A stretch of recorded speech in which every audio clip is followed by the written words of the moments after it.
బంగారుపల్లికి రోజు సోదరులరా యాక్చువల్గా షెడ్యూల్ చాలా బిజీగా ఉండి ఇబ్బందిగా ఉన్న టైంలో పెద్దలు మా దగ్గరికి ఇంటి దగ్గరికి వచ్చి పొద్దున్నే సోదరా ఎటువంటి పరిస్థితుల్లో ఎవరో ఒకరు రావాలో మీరు చీఫ్ గెస్ట్ గా మీరు వస్తే తక్క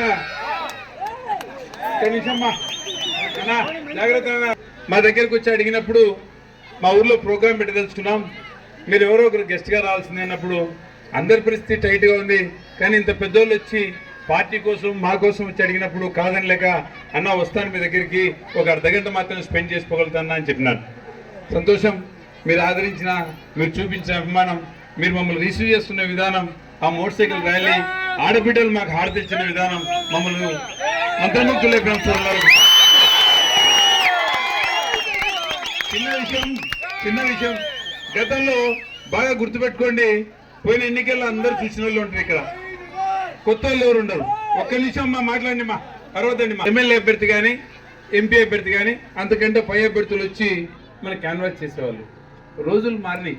ప్రజలు తమెంతకు తామే నాయకులై ముందుకు వచ్చి, పెద్ద నాయకులు ఎవరు లేకుండా, ఎమ్మెల్యేలు లేకుండా, ఎంపీలు లేకుండా, ఆ పై స్థాయి నాయకులు లేకుండా మీ అంతకు మీరే ఈరోజు పల్లెల్లో తిరిగి ఓటు వేయండి వైఎస్ఆర్ కాంగ్రెస్ పార్టీకి అని అడుగుతున్నందుకు కారణం మీకు అర్థమవుతుందా?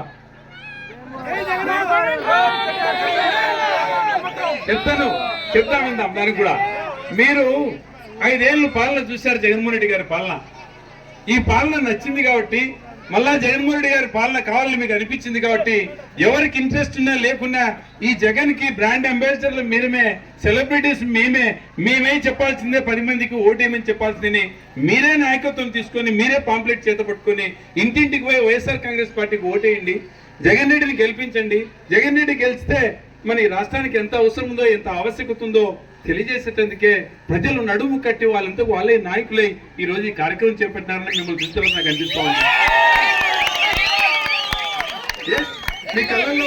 మీ కళ్ళల్లో రాబోయే ప్రభుత్వం వైఎస్ఆర్ కాంగ్రెస్ పార్టీ ప్రభుత్వం రావాలా, ఆ జగన్మోహన్ రెడ్డి గారి ప్రభుత్వం రావాలా అని మీరు ఎదురు చూస్తున్నట్టే మీ కళ్ళల్లో నాకు బాగా నీట్గా కనపడతా ఉంది కూడా. రేపు జరగబోయే 13వ తేదీ జస్ట్ పట్టుమని 3 రోజులు లేదు టైం. 3 రోజులు దాటితే 74 గంటలు దాటితే అవతల, 72 గంటలు దాటితే అవతల మస్తే మనకి ఎలక్షన్. ఇంకా ఈ ధర్మయుద్ధంలో వైఎస్ఆర్ కాంగ్రెస్ పార్టీకి, తెలుగుదేశం పార్టీకి, పేరుకు తెలుగుదేశం పార్టీనే కానీ వాళ్ళు మొయ్యలేకనో, భరించలేకనో, చేతగాకనో, ఒకరు ఎదుర్కోలేకనో, ఇద్దరు ముగ్గురైనారు జాతీయ పార్టీ బీజేపీతో. ఇట్లా వాళ్ళ దత్తపుత్రుడు పవన్ కళ్యాణ్తో జట్టు కట్టి మన జగన్మోహన్ రెడ్డి గారి మీద పోరాటానికి వచ్చారు. చిన్నది గమనించండి సోదరులారా, చిన్న విషయం క్షుణ్ణంగా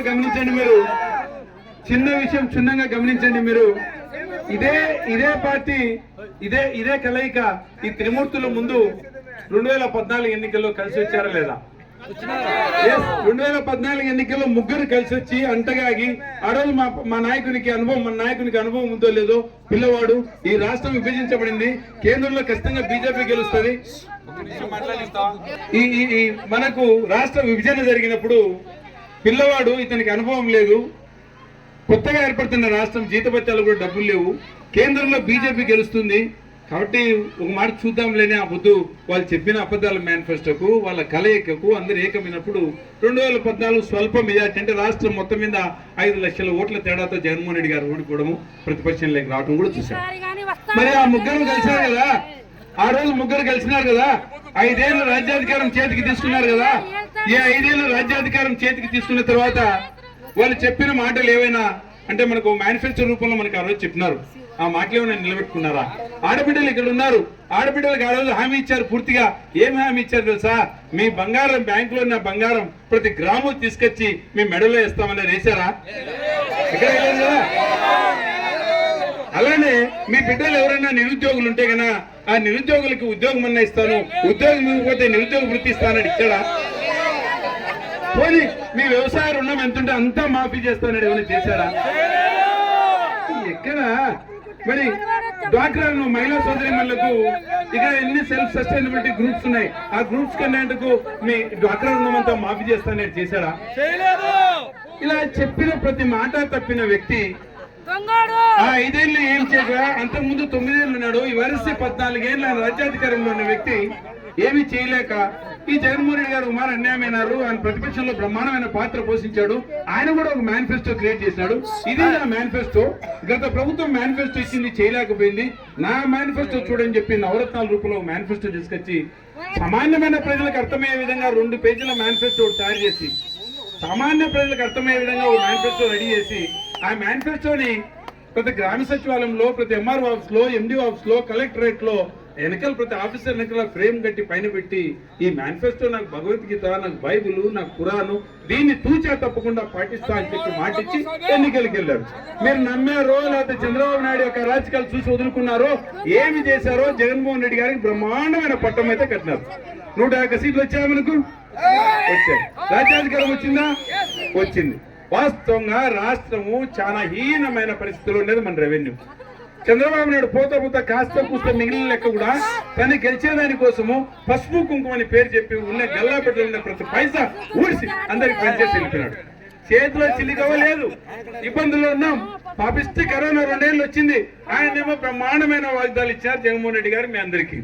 ఎలా ఫుల్ఫిల్ చేస్తాడో పైన ఇన్ని మాటలు ఇచ్చినాడే, మాట ఏమైనా తప్పుతాడేమో, ఇవ్వలేడేమో, ప్రజల దగ్గర పలచన పడిపోతాడేమో మా నాయకుడని మాకు ఎప్పుడు బాధగా ఉండేది మనసులో. ఎక్కడ వెరవలేదే. ఒక క్యాలెండర్ ఇష్యూ చేసినాడే, మీకు చెప్పిన ప్రతి పథకాన్ని ఈ డేట్కి ఇస్తా, ఈ డేట్కి ఇస్తా, ఈ డేట్కి ఇస్తా అని చెప్పినాడే. ఈ క్యాలెండర్ లో డేట్ ఎక్కడా మారలేదే. చెప్పిన ప్రతి డేట్ ప్రకారం, మాట ప్రకారం మనకైతే చెప్పిన సంక్షేమం అంతా అందించాడా లేదా? ఇచ్చేది కూడా బాగా గుర్తుపెట్టుకోండి. ప్రభుత్వాలు పాలకులు ప్రజల్ని బిచ్చగాళ్ళలాగా చూసే గత ప్రభుత్వాలు. ఇలా అలా కాదు కదా.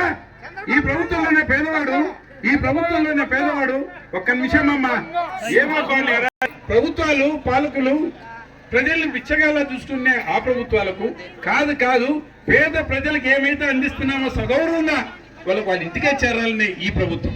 మీరు పెన్షన్లు వస్తున్నాయి. గతంలో పోయి ఎంఆర్ఓ ఆఫీస్ దగ్గరనో, గ్రామ సచివాలయం దగ్గరనో మీరు పడిగాపులు కాసేవాళ్ళు గతంలో. ఈ రోజు పొద్దున తెల్లారి 6 గంటలకు 1వ తేదీ మీ ఇంటి దగ్గరికి వచ్చి ఇదో తాత, ఇదో అక్క, ఇదో వికలాంగుడు అని చెప్పి ఆయన ఇంటికి వచ్చి ఇచ్చే గౌరవం. ఈ గౌరవం మనం ఎప్పుడైనా ఆశించామా? పెన్షన్ ఇస్తానప్పుడు మా ఇంటికి తెచ్చేయాలని ఎప్పుడైనా జగన్మోహన్ రెడ్డిని అడిగామా? ఒక వాలంటీర్ వ్యవస్థ పెట్టి ప్రభుత్వానికి ప్రజలకు మధ్యన వారధిగా ఒక వాలంటీర్ వ్యవస్థను పెట్టి ఆ వాలంటీర్ ద్వారా మన ఇంటికి తెచ్చిచ్చే కార్యక్రమం జరిగిందా లేదా? అలానే మనం కొన్ని ఏళ్లుగా 1983 నుండి నాకు తెలిసి రేషన్ స్టోర్ బియ్యం తీసుకుంటున్నామా మనం? స్టోర్ బియ్యము వ్యవసాయానికి పోయి పగులంతా కష్టపడి రాత్రి ఆ స్టోర్ డీలర్ ఇంటికాడికి పోయి ఆయన భోజనం చేస్తుంటే మనం బయట కాసుకొని, లేదా ఆయన పని చేసుకుంటే మనం బయట కాసుకొని, ఆయన తూకం వేసి ఇచ్చినప్పుడు ఆ బియ్యం తూకం వేసుకొని మనం భుజాన్ని పెట్టుకొని సదూర ప్రాంతం మన ఇళ్ళకి నడిచిపోతానేమో లేదా? మరి ఇక్కడెక్కడైనా మా ఇంటికి రావాలి బియ్యం మనం అడిగినామా? మరి మీ కష్టాన్ని గుర్తెరిగి కదా జగన్మోహన్ రెడ్డి ఒక బియ్యం బండ్లు పెట్టి మీ ఇంటికి ఒక జారను కొట్టి మీ ఇంటి దగ్గర బియ్యం తూకం వేయించి ఆ వాలంటీర్ మీ ఇంట్లో మీ మూటని దించిపోయేది. అంటే ఇది గౌరవించే విధానం అంటే ఇది కాదా? ప్రభుత్వాలు పాలకులు ప్రజలను బానిసలుగా చూసే ఆ నాయకులకు లేదు, ప్రభుత్వము ప్రజల్ని చాలా గౌరవంగా మీకు అందాల్సిన లబ్ధి మీ ఇంటి దగ్గరికే రావాలని చెప్పి ఈ ప్రభుత్వానికి మధ్యన వ్యత్యాసాన్ని బాగా గమనించండి సోదరులారా. మేనిఫెస్టోలు ఏమీ లేవు. మీ ఇంటికి వచ్చి పెన్షన్ ఇస్తామని ఎక్కడ రాయలే, మీ బియ్యం మీ ఇంటి దగ్గరకు వచ్చి దించుతామని ఎక్కడ రాయలే. గత పాలకులాగా జన్మభూమి కమిటీలు పెట్టి మనకు పెన్షన్ కావాలన్నా, ఇంకోటి కావాలన్నా, ప్రభుత్వ పథకాలు కావాలన్నా వాళ్ళ ఇంటి దగ్గర పడిగాపులు వేసే విధానం లేదు ఇక్కడ. ఈ రోజు నీకు 60 ఏళ్ళు దాటిందా మీ ఇంటి దగ్గరికే ఆ జగన్మోహన్ రెడ్డి గారి సైనికుడు కూడా వస్తాడు. ఎవరు? వాడు వాలంటీర్.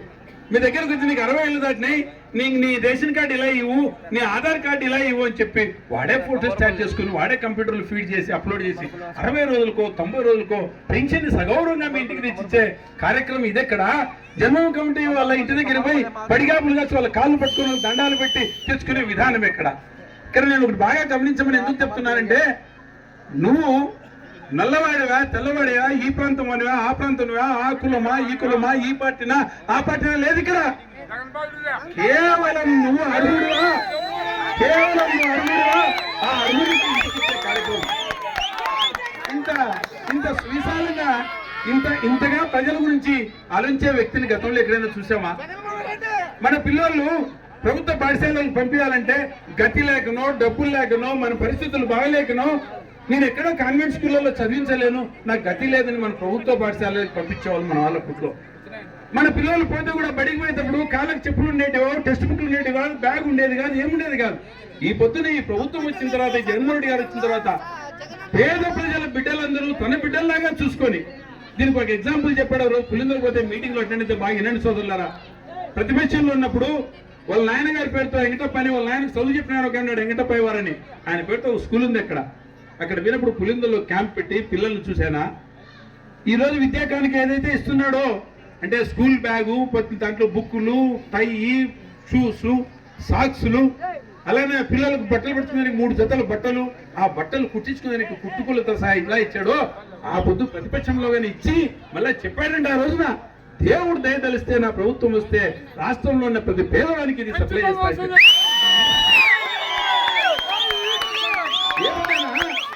ఏదైనా మన పిల్లలకి నేను టెక్స్ట్ బుక్లు కొని, బ్యాగ్ కొని, బూట్లు కొని, లేకపోతే బట్టలు ఇవ్వు, ఆ బట్టలు కుట్టుకుళ్ళు కూడా ఇవ్వని మనం అడిగామా? మేనిఫెస్టోలో లే. ఇక్కడ గత పాలకులు చెప్పిన ప్రతి మాట తప్ప ఆ పాలకులు ఇలా చెప్పిన మాట పది యాడ్ చేసి ఇచ్చి ఈ నాయకుడికి మధ్య ఉన్న వ్యత్యాసాన్ని ఒక మాట గమనించండి. ఇలా చెప్పుకుంటా పోతే ఎన్ని రోజులైనా జగన్మోహన్ రెడ్డి గారి గురించి చెప్పవచ్చు. చిన్నది గమనించండి సోదరులారా, చెప్పినాడా? మీకు ఆసరా వచ్చిందా? కాపీరేట్ వస్తుందా? నేతన్న నేసం వస్తుందా? చేయూత వస్తుందా? అమ్మఒడి వస్తుందా? రైతు భరోసా వస్తుందా? అమ్మ చెప్పిన ప్రతి ఒక్కటి మనకు వస్తా ఉన్నాయి, గుర్తుపెట్టుకోండి. అవతల ప్రభుత్వం చెప్పిన మన డాక్టర్ బంగారం మన ఇంటికి ఏమొచ్చా వచ్చింది ఏదో ఒకటి చెప్పని చెప్పాయని చూద్దాం. ఆ ప్రభుత్వానికి ఈ ప్రభుత్వానికి మధ్యన వ్యత్యాసం. పోనీ బయట టౌన్లలో ఉన్న ధనికులు కొంతమంది అంటుంటారు ఇది పేదల ప్రభుత్వం, ప్రజలకు ఈ జగన్మోహన్ రెడ్డి పంచి పెడుతున్నాడు, ఈ రాష్ట్రం అప్పుల పాలవుతుంది.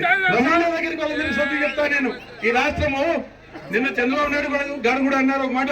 ఏమన్నారు తెలుసా? వాలంటీర్లకు 5,000 జీతం ఇస్తున్నారు. అబ్బా ఎందుకబ్బా 5,000?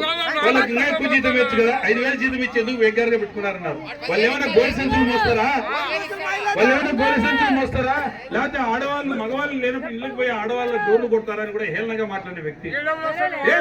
ఇలా ఇస్తాపోతే అమ్మఒడి ఇచ్చినా ఇంకోటి ఇచ్చినా ఈ రాష్ట్రం అప్పుల పాలవుతుంది.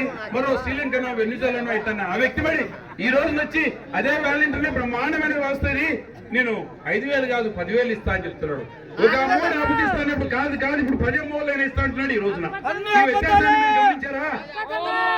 అలాంటి అబద్ధాలు చెప్పే వ్యక్తిని ఏ డెవలప్మెంట్ గురించి చెప్తా ఏ పెద్దైనా బ్రిటిష్ చెప్తుంటే ఈ రోజు వరకు మన ఊర్లలో కుగ్రామాలలో గ్రామ సచివాలయం చూసామా? రైతు భరోసా కేంద్రం చూసామా? వెల్నెస్ సెంటర్ చూసామా? డిజిటల్ లైబ్రరీ చూసామా? మన కుగ్రామాలకు తార్ రోడ్లు చూసామా? ఇప్పుడు చూసాం సోదరులారా. ఇవన్నీ ఈ జగన్మోహన్ రెడ్డి గారు వచ్చిన తర్వాత ఇంత సంక్షేమం చేస్తూ కూడా పాపిస్తున్న కరోనా కరువు వచ్చినా కూడా అభివృద్ధిని కూడా బ్రహ్మాండంగా నడిపించే వ్యక్తి. గుర్తుపెట్టుకోండి సోదరులారా బాగా. ఈ రాష్ట్రంలో గతంలో అన్ని తక్కువ ఆడేటి మెడికల్ కాలేజీలు ఉండేవి. ఇప్పుడు 26 జిల్లాలు ఉంటాయి. 26 జిల్లాలకు మెడికల్ కాలేజీలు వస్తున్నాయి. 970 కిలోమీటర్ల సదూర తీర ప్రాంతం ఉండే సముద్ర తీర ప్రాంతంలో దరిదాపుగా హార్బర్లు, ఫిషింగ్ హార్బర్లు, ఫిషింగ్ ల్యాండర్స్ ఇలాంటి సవాళ్ళ చేస్తూ ఈ రాష్ట్ర ఆర్థిక పరిస్థితిని మెరుగుపరుచుకుంటూ ఈ రాష్ట్ర అభివృద్ధి పదంలో నడిపిస్తున్నది ఎవరు అంటే ఆ జగన్మోహన్ రెడ్డి. అభివృద్ధిని కూడా కంట చూస్తున్నాడు. పేద ప్రజలు విశాలమైన హృదయంతో నా పేద ప్రజలు బాగుండాలని ఆలోచించే వ్యక్తి ఎవరైనా ఉన్నారంటే అది ఆ జగన్మోహన్ రెడ్డి బాగా గుర్తుపెట్టారు. వ్యత్యాసాన్ని గమనించారా? చంద్రబాబు నాయుడుకు జగన్మోహన్ రెడ్డికి మధ్య వ్యత్యాసాన్ని గమనించారా? ఇప్పుడు ఎవరిని గెలిపించుకోవాలని మీరు ఆలోచించుకుంటారా? 13వ తేదీ ఎన్నికల ముందు 12వ తేదీ రాత్రి మీరు నిద్రకు ఉపక్రమించేటప్పుడు గుండెల మీద ఒక్క మారి చేసుకొని ఈ ప్రభుత్వం బాగుండే లేదా, ఈ ప్రభుత్వం మేలు చేసింటేనే ఓటేయండి. ఎందుకంటే ధైర్యంగా చెప్పాడు మీ జగన్మోహన్ రెడ్డి. మాట తప్పితే ఓటు అవుతున్నాడు, మాట తప్పింటేనే ఓటు అవుతండి, మాట తప్పకపోతే మాత్రం జగన్ రెడ్డికి పట్టం కట్టండి. 5 ఏళ్ల స్వల్పకాలికి మన పాలన, దాంట్లో 2 ఏళ్ల పాపిస్తే కరోనా, 3 ఏళ్లలో ఇంత అభివృద్ధి ఇంత సంక్షేమం చేసిన వ్యక్తి మళ్ళా 5 ఏళ్ళు మనం పట్టం కడితే నెక్స్ట్ 5 ఏళ్ళు మీకు చెప్పనేటి ఎన్ని ఉంటాయో. ఈ రోజు ఆ రోజు మేనిఫెస్టోలో చెప్పినారు కదా, ఎక్కువ చేసి చూపించారు. ఈ రోజున మళ్ళీ మీకు చెప్పే మేనిఫెస్టో కాకుండా ఆ రోజుకి ఆ రోజు ఐడియా తట్టిన ఐడియాలన్నీ మళ్ళీ మీకు చేసే కార్యక్రమం చేస్తాడు. అది బాగా ఆలోచించండి సోదరులారా, ఆలోచించి నిర్ణయం తీసుకోండి. తీసుకొని జగన్మోహన్ రెడ్డి గారికి ఓటేసి గెలిపించుకోండి. పొరపాటున మనం వ్యతిరేకించామనుకోండి, పొరపాటున ఈ రాష్ట్ర ప్రజలు జగన్మోహన్ రెడ్డి గారిని వ్యతిరేకించారనుకుందాం, దాని అర్థం ప్రజలకు ఇచ్చిన మాట నిలబెట్టుకునే వ్యక్తికి ఓటైతేనే కదా దాని అర్థం. మాట నిలబెట్టుకునే వ్యక్తికి మనం ఓటేస్తే భావి తరాలలో ఏమాలుస్తారంటే మంచి చేసిన వానికి ఓటేయాలా అని. పొరపాటు మనం ఓటేయలేదా, మంచి వాళ్ళకి స్థానం లేదు, మోసగాళ్ళకు ఓటేయాలి, మనం సంకేతం ఇచ్చినట్టయితే మన భావి తరాలకు. అలాంటి తప్పిదం పొరపాటును కూడా చేయొద్దండి. కుగ్రామాల్లో ఉన్న పేద ప్రజలు ఇప్పుడు ఆనందంగా ఉన్నాం. నాకు తెలిసి పేదవాడు ఎవడు అప్పులలో లేడు. గతంలో అప్పులలో ఉండేవాళ్ళం.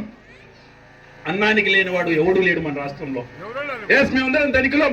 ఈ ఊర్లో మీరు కౌంట్ చేసుకోండి, నాకు తెలిసిన 100 మోటార్ సైకిల్ తక్కువ ఈ ఊర్లో.